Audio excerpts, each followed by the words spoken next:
जब हम इसको हीट करेंगे तो ये अंदर की तरफ चली जाएगी, देखा। और अभी हम इसे ठंडा करेंगे तो ये फिर बाहर आएगी। हेलो फ्रेंड्स, आजकल घरों में बहुत से होम एप्लियंसेस का इस्तेमाल किया जाता है। ऐसे ही एप्लियंसेस में से एक है इलेक्ट्रिक केटल, यानी इलेक्ट्रिक केटली, जिसको हम आमतौर से इस्तेमाल करते हैं। और ये केटली बहुत ही सिंपल सी होती है। जैसा कि आप देख रहे हैं कि ये हमारे पास एक इलेक्ट्रिक केटल है। ये तकरीबन 1 से 1.5 लीटर या 2 लीटर के आसपास इसमें पानी आता है। और ये पानी बड़ा ही इजीली यहां से इसको सप्लाई मिलती है, जिससे ये गर्म हो जाती है। ये इतनी छोटी सी है पर होती 1000 वाट की है। तो इसकी बनावट थोड़ी सी हम समझते हैं। ये इसका बेस होता है, जिसमें हमें ये सर्किल दिखाई दे रही है। तो जब हम सॉकेट से इस प्लग को कनेक्ट करते हैं तो यहां पर हमारे पास 2 सर्किल दिखाई दे रही है, जिसमें एक बीच में हमें एक पिन दिखाई दे रही है, यानी होल एक दिखाई दे रहा है। इस होल में अर्थिंग के लिए सप्लाई होती है। बीच वाली सर्किल में न्यूट्रल या फेस होगा। अगर बीच में फेस होगा तो ये किनारे का जो सर्किल, जो गड्ढा दिखाई दे रहा, वहां से हमको फेस आएगा, यानी एक गड्ढे में फेस और एक में न्यूट्रल। और यहां इसके आप बॉटम में देखें तो यहां पर भी हमें एक पिन दिखाई दे रही है, जो अर्थिंग की पिन है, बीच वाली, जो इस होल में चली जाती है, जहां से अर्थिंग का वायर कनेक्ट हो जाता है। एक ये बीच में सर्किल है, जहां से फेस या न्यूट्रल, अगर इससे फेस तो किनारे वाले से न्यूट्रल, अगर इससे फेस तो बीच वाले से न्यूट्रल। इस तरह से इसको सप्लाई मिलती है। सिर्फ करना हमें ये होता है कि ये हमें इस तरह से यहां रख देना होता है। रखते ही फेस न्यूट्रल का वायर कनेक्ट हो जाता है। और जब हम सप्लाई देते हैं तो 1000 वाट का हीटिंग एलिमेंट जो इसमें लगा हुआ है वो हीटअप करता है, जिससे इसके टैंक के अंदर यहां पर जो पानी होता है वो गर्म हो जाता है। लेकिन यहां पर हमें आपको ये बताना है कि जो इसका हीटर होता है, यानी हीटिंग एलिमेंट, वो आसानी से नहीं मिलता और ना ही इजीली चेंज हो पाता है वो। तो इसमें जो खराबी होती है मैक्सिमम ये इस स्विच की होती है, या इसका जो कनेक्टर है, ये इन दोनों का, इनमें कुछ प्रॉब्लम आती है, या ये लीड वायर खराब हो जाता है। तो आज की इस वीडियो में हम लोग इसकी स्विच के बारे में समझेंगे कि अगर इस इलेक्ट्रिक केटली की ये स्विच खराब हो जाए तो इस स्विच को हम किस तरह से निकालते हैं, यानी इसकी हैंडल को किस तरह से खोलेंगे कि ये स्विच इजीली बाहर आ जाए। और ये स्विच अगर ज्यादा खराब होती है तो उसे चेंज कर देना होता है, और अक्सर इसकी रिपेयरिंग भी हो जाती है। एक बात और बता दें कि ये सिर्फ सिंपल सी स्विच नहीं है, बल्कि ये थर्मोस्टेटिक स्विच होती है। तो वो किस तरह से काम करती है, यानी इसमें जो थर्मोस्टेटिक सिस्टम लगा हुआ है वो कैसे वर्क करता है, इसको ध्यान से समझिएगा। तो सबसे पहले हम इसे ओपन कर लेते हैं। इसके लिए इस बेस को हम हटा लेते हैं और यहां इसको खोलने का तरीका आप सीखिए। इसके लिए हमारे पास एक स्क्रू ड्राइवर होना चाहिए। और यहां आप देखें कि जब भी हमें इस स्विच को निकालना होता है तो हमें इस कवर को निकालना होता है। ये कवर को निकालना बड़ा आसान है, पर इसके लिए जब हमें ये खोलना हो तो चूंकि इस हैंडल का एक स्क्रू यहां पर भी लगा होता है इस जगह, तो ये स्क्रू तभी खुलता है जब ये कैप इसका, यानी जो ढक्कन है, ये निकल जाए। ये निकालना बड़ा आसान है। ये यहां पर लॉक होता है दोनों तरफ, उस लॉक को हम इसे जरा सा प्रेशर देके बाहर की तरफ करेंगे तो ये निकल आएगा।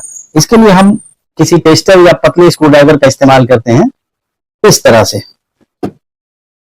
ये देखिए बाहर आ गया। और इसी तरह से इस तरफ से भी हम इसे यूं हल्का सा प्रेस करेंगे तो ये बाहर आ जाएगा। यहां देखें ये होल है और ये इसमें एक बटन लगा हुआ है। तो इसी होल में ये बटन दोनों तरफ के बैठ जाते हैं, जिससे ये इसमें फंसा रहता है और इजीली अप एंड डाउन होता है। अब जब हमें इस हैंडल के कवर को खोलना होगा तो 2 स्क्रू यहां दिखाई दे रहा, इन दोनों को इजीली खोल लेंगे। और एक स्क्रू इस जगह है। और इसके बाद ये जो कवर है इसको हम इस तरह से उठाएंगे तो ये इजीली बाहर आ जाएगा। ये वो स्विच है जिसको किस तरह से निकालेंगे और कैसे इसको रिपेयर करेंगे ये हम समझते हैं। स्विच एक स्क्रू और कुछ लॉक की मदद से यहां पर अपनी जगह फिक्स है। तो यहां जो स्क्रू दिखाई दे रहा है इस जगह, इसको हम निकाल लेते हैं। ये स्क्रू हमने निकाल लिया और ये स्विच थोड़ा सा प्रेस करेंगे तो यहां जो लॉक है इसका, यहां से ये हट जाती है, ये बाहर आ जाती है। इस स्विच में ये 2 थिम्बल लगे हुए हैं, इसको हम इस तरह से निकाल लेते हैं। इस स्विच में खराबी क्या होती है इसको समझते हैं। इसको समझने के लिए इस स्विच को हम ओपन करेंगे। सबसे पहले इसका कवर हटाएंगे। इस कवर में ध्यान से देखिए कि इस जगह दो छोटे छोटे लाक लगे हुए हैं, एक यहां पर और एक यहां पर, इसी तरह से इधर भी है। बस इसे ऊपर की तरफ यूं खींच लेना है और ये बाहर आ जाएगा। और ये है इसकी असल स्विच। इसको निकालने के लिए आप ध्यान से देखें तो इस जगह पर एक स्लॉट बना हुआ है, यहां इसी तरह से इधर भी है। और इस स्विच के कवर के नीचे एक स्प्रिंग लगी हुई है। तो इसे हम थोड़ा सा आगे की तरफ प्रेस करते हैं कुछ इस तरह से, जिससे ये इस स्लॉट से निकल आती है।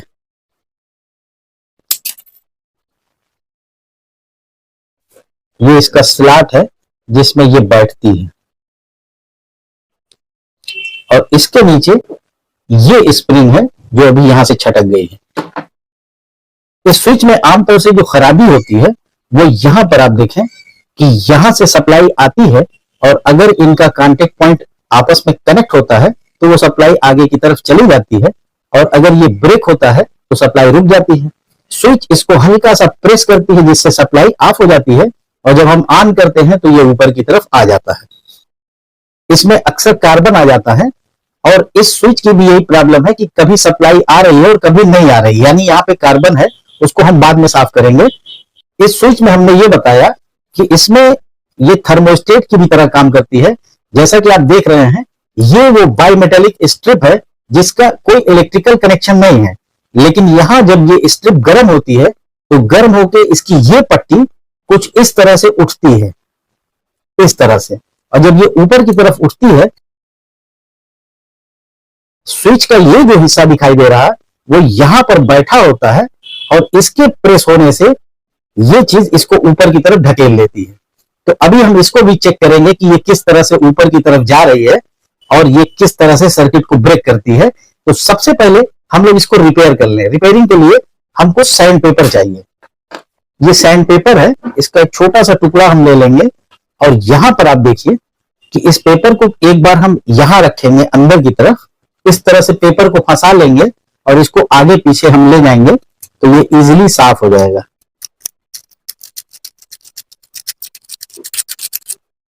ये इस वक्त हमारे पास सीरीज लैंप है। ये हमारा सीरीज लैंप का दोनों वायर आपस में कनेक्ट है और लैंप जल रहा है। ये स्विच जब यहां प्रेस होती है कुछ इस तरह से तो सर्किट ऑफ हो जाती है, और जब ये ऊपर की तरफ आती है तो अपने आप टेंशन की वजह से ये दोनों पॉइंट कनेक्ट हो जाते हैं।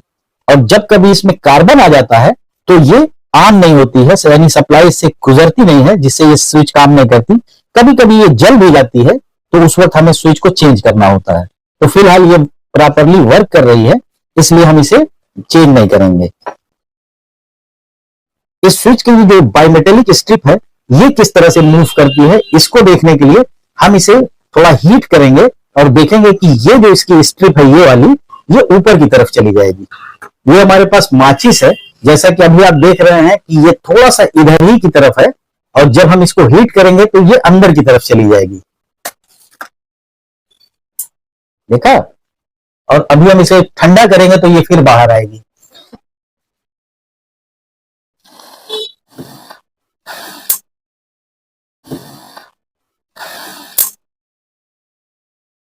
तो इस तरह से आपने देखा कि जब हमने इसको हीटअप किया तो इसकी बाइमेटेलिक स्ट्रिप ऊपर की तरफ आई, और जब ये ऊपर की तरफ आती है तो स्विच के इस हिस्से को प्रेस करती है।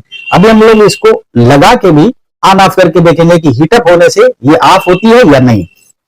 सबसे पहले हम इसे एक बार असेंबल कर लेते हैं।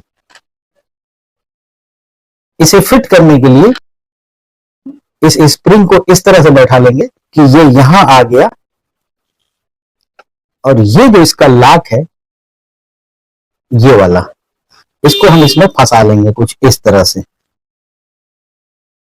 कुछ इस तरह से फंसा लेते हैं, और फिर इसको हम आगे की तरफ पुश करेंगे जिससे ये अपनी जगह बैठ जाएगी। ये एक लॉक इसका बैठ गया है। अब हमें ये दूसरे वाले को इस पर बैठाना है, यानी ये हिस्सा इस जगह आना है, यहां। अब देखें स्प्रिंग थोड़ा सा बाहर की तरफ है, इसको थोड़ा सा कोशिश करके अंदर कर लेंगे, यानी ये चीज इस बॉडी के अंदर होनी चाहिए। ये स्प्रिंग अंदर चली गई, अब ये इजीली ऑन ऑफ हो रही है। अब देखें स्विच का ये हिस्सा यही बायोमेटेलिक स्ट्रिप पर कुछ इस तरह से टच करता है, और जब ये इसको प्रेस करती है तो स्विच ये ऑफ हो जाती है। इस पोजीशन में ये स्विच हमारी ऑन है। इसकी कंटिन्यूटी को सीरीज लैंप से चेक करते हैं। ये स्विच इस वक्त ऑन पोजीशन में है, इधर आएगी तो ये ऑफ हो जाएगी। ये कांटेक्ट पॉइंट को प्रेस करके डिस्कनेक्ट कर देती है, और जब हम इसे ऑन करते हैं तो कांटेक्ट पॉइंट आपस में कनेक्ट हो जाता है, जिससे सप्लाई गुजरने लगती है। अब ये ऑन पोजीशन में है, और हम माचिस से इसको हीटअप करके ये देखेंगे कि क्या ये सर्किट ब्रेक होती है। इस वक्त सीरीज लैंप के दोनों वायर को हमने इनके पॉइंट पर कनेक्ट कर लिया है, और अब हम अगर सीरीज लैंप को सप्लाई देते हैं, स्विच को ऑन करने पर ये ऑन हो गया और ये ऑफ करने पर ऑफ हो गया, यानी ये स्विच प्रॉपर्ली वर्क कर रही है। इस वक्त ऑन पोजीशन में है। जब ये ऑन पोजीशन में होती है और पानी गर्म हो जाता है तो उसकी हीट की वजह से ये बायोमेटेलिक स्ट्रिप, हालांकि देखिए इसमें कोई सप्लाई नहीं है, ये बिना सप्लाई के जब ये गर्म होता है तो ये वाला पॉइंट इसका ऊपर की तरफ प्रेस होता है कुछ इस तरह से, और जब ये इसको प्रेस करता है तो स्विच ऑफ हो जाती है। इसके बाद देखिए ये स्ट्रिप वापस आ जा रही है क्योंकि अभी ये ठंडी है, पर हम इसको जब हीटअप करेंगे तो ये अपने से इस स्विच को प्रेस कर देगा। ये ऑन है और ये ऑफ है। सीरीज लैंप की रोशनी आप महसूस कर रहे होंगे।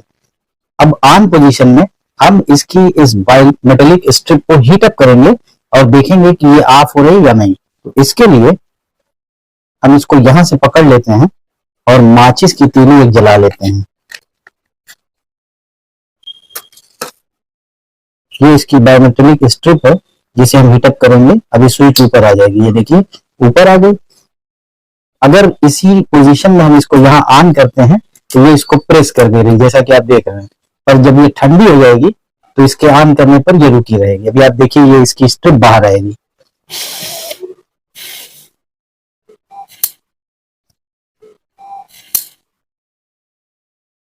ये स्ट्रिप बाहर आ गई और अब हम इसे ऑन करेंगे तो ये ऑन पोजीशन में रहेगी। इसका मतलब ये जो एक सिंपल सी स्विच है, सिर्फ इस बायोमेटेलिक स्ट्रिप की वजह से थर्मोस्टेटिक स्विच की तरह काम कर रही है। और जब हम इस स्विच को यहां पर कनेक्ट करते हैं इस जगह, पानी के गर्म होने पर जो यहां इसको हीट मिलती है, उस हीट को सेंस करके ये बायोमेटेलिक स्ट्रिप इस स्विच को ऑफ कर देती है। हल्का सा प्रेस करती है जिससे स्विच खुद से ऑफ हो जाती है, यानी ये वाला पॉइंट इस स्ट्रिप से प्रेस हो जाता है। चूंकि ये स्विच परफेक्टली वर्क कर रही है, इसके सिर्फ कांटेक्ट पॉइंट में थोड़ा सा कार्बन था जिससे ये कभी काम कर रही थी कभी नहीं कर रही थी। तो अब हमने इसके कांटेक्ट पॉइंट के कार्बन को साफ कर लिया है और ये परफेक्टली वर्क कर रही है, इसलिए हम दोबारा इसे अपनी जगह इंस्टॉल कर देंगे। इस स्विच को लगाने के लिए जैसा कि आप देख रहे हैं यहाँ एक स्क्रू है और यहाँ लॉक है, तो इसके लॉक को यहाँ पर हम लोग बैठाते हैं और स्क्रू यहाँ पर टाइट कर देंगे जिससे स्विच अपनी जगह आ जाएगी। ये इस स्विच का बटन है, यहाँ पर लॉक है और इसको हम यहाँ पर लगा के कुछ इस तरह से प्रेस कर देंगे तो ये अपनी जगह बैठ जाएगा।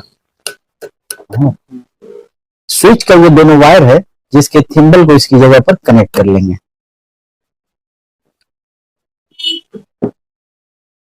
अब इसकी हैंडल को हम यहाँ पर लगाएंगे। यहाँ एक सिस्टम है, इसको भी यहाँ पर लगा लेंगे और फिर इसको हम इस तरह से बैठा लेंगे और यहाँ 2 स्क्रू और इस जगह एक स्क्रू लगा देंगे। यहाँ एक स्क्रू और ये दोनों स्क्रू हम लोगों ने टाइट कर लिए हैं। ये इसका ढक्कन है जिसको हम यहाँ अपनी जगह बैठा देंगे। यहाँ आप देख रहे हैं छोटा सा होल है, इस तरफ भी होल है और यहाँ पर इसमें यहाँ पर लॉक है और यहाँ पर लॉक है, तो इसको हम यहाँ बैठा लेंगे और ये इजीली बैठ गया। यहाँ पर भी आप देखें एक लॉक है, जब हम इसे इस तरह से प्रेस कर देते हैं तो ये बंद हो जाता है और ओपन करने के लिए ये बाहर निकलता है। ये इसका बेस है और जहां से इसकी सप्लाई का कनेक्टर आपस में कनेक्ट होता है, इसे हम कनेक्ट कर लेते हैं और यहां इसको सीरीज लैंप से चेक करते हैं। ये सीरीज लाइन से इसको हम सप्लाई दे रहे हैं चेक करने के लिए, और ये ऑन करने पर ऑन हो गया, जबकि ऑफ करने पर ऑफ, ऑन ऑफ। अब हम इसमें पानी डाल के इसे डायरेक्ट सप्लाई देके देखेंगे ये वर्क कर रही या नहीं। इसमें हमने पानी भर लिया है और अब हम इसे ऑन करके देखेंगे कि ये काम कर रही या नहीं। ये हमने इसका प्लग लगा दिया और स्विच को यहां से ऑन करते हैं। यहां की स्विच अभी ऑफ है, जब हम इसे ऑन करेंगे तो देखेंगे ये वर्क कर रही या नहीं। ऑफ किया, इंडिकेटर ऑफ हो गया, ऑन किया, इंडिकेटर ऑन हो गया। थोड़ी देर हम इसको देखेंगे कि पानी गर्म हो रहा है या नहीं। अब देखें पानी इसमें काफी गर्म हो गया है और तेजी से गर्म हो रहा है, पानी की भाप भी निकल रही है। और इस स्विच से ऑफ करने पर ये ऑफ भी हो जा रही है और ऑन करने पर ऑन भी हो जा रही है। इस तरह से किसी भी इलेक्ट्रिक केतली की जो कॉमन फॉल्ट है, यानी उसकी स्विच, उसकी रिपेयरिंग आपने सीख लिया होगा। ये स्विच एक थर्मोस्टेटिक स्विच होती है, जिसको भी आपने समझा। किस तरह से ये वर्क करती है इसको भी आपने समझा। उम्मीद है ये वीडियो आपको बहुत पसंद आया होगा। चैनल अभी तक सब्सक्राइब ना किया हो तो जरूर कर लें और ऑल नोटिफिकेशन बेल को भी प्रेस कर लें, जिससे मेरी आने वाली सभी नॉलेजेबल वीडियो सबसे पहले आप तक पहुंचे। Thanks for watching.